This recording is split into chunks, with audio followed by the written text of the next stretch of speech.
तो बच्चों हम लोग स्पीड टाइम ग्राफ हो या वेलोसिटी टाइम ग्राफ देख रहे हैं। इसमें 3 केस आएगा। पहला, when your body moves with constant speed. कोई बॉडी अगर कांस्टेंट स्पीड से मूव कर रहा होगा तो उसका वेलोसिटी टाइम ग्राफ ड्रॉ करेंगे तो वह एक स्ट्रेट लाइन होगा जो पैरेलल टू टाइम एक्सिस होगा। लिखा हुआ है, ये ए बी रेड से है, ये रिप्रेजेंट करता है ग्राफ, और ये पैरेलल टू टाइम एक्सिस है तो ये रिप्रेजेंट करेगा हमारा कांस्टेंट स्पीड।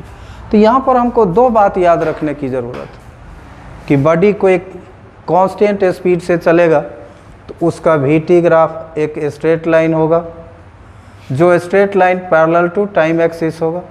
या अगर इसका उल्टा हम याद रखें तो ये भी याद रखना होगा कि अगर ये ए बी और ओ एक्स दोनों पैरेलल है तो ये शो करता है कि ए बी हमारा कोई बॉडी जो है वो ए बी उसका कांस्टेंट स्पीड है या कांस्टेंट वेलोसिटी है।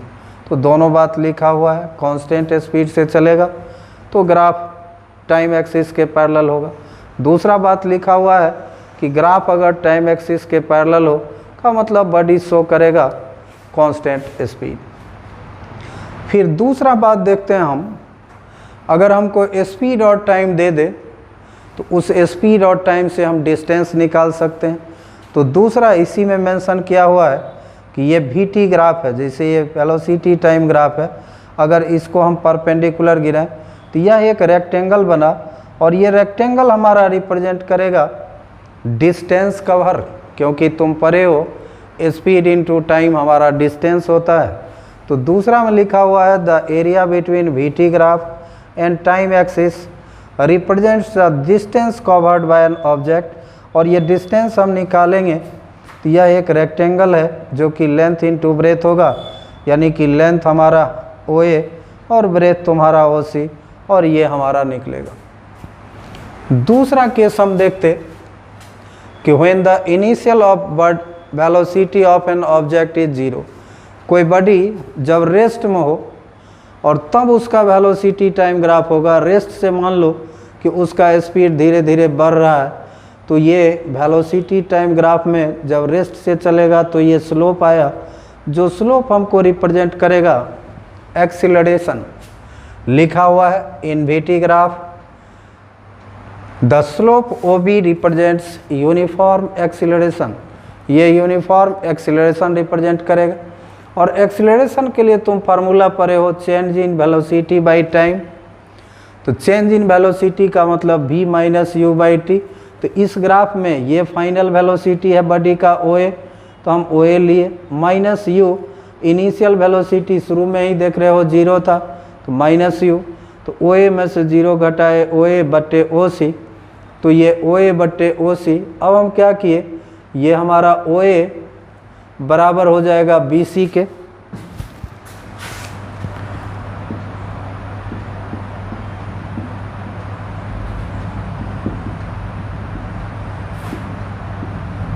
ओ ए हमारा बी सी के बराबर होगा क्योंकि वह भी एक रेक्टेंगल बना हुआ है।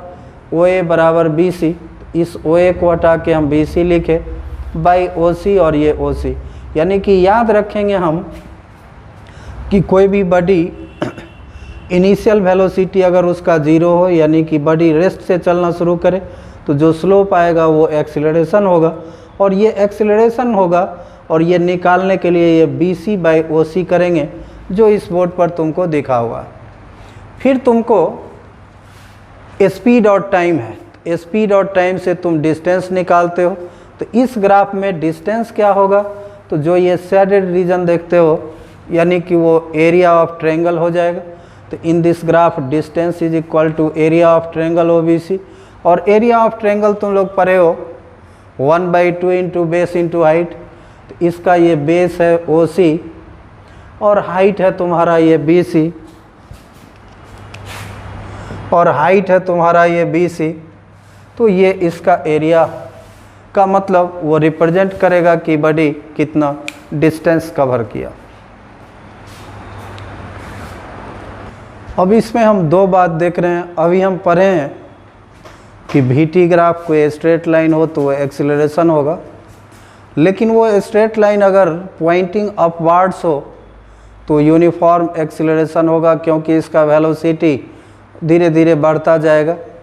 और अगर डाउनवर्ड हो इसका ये जो स्लोप है ये डाउनवर्ड अगर रिप्रेजेंट हो रहा हो तो ये रिप्रेजेंट करेगा यूनिफॉर्म रिटार्डेशन, क्योंकि इसका वेलोसिटी धीरे धीरे कमता जाएगा।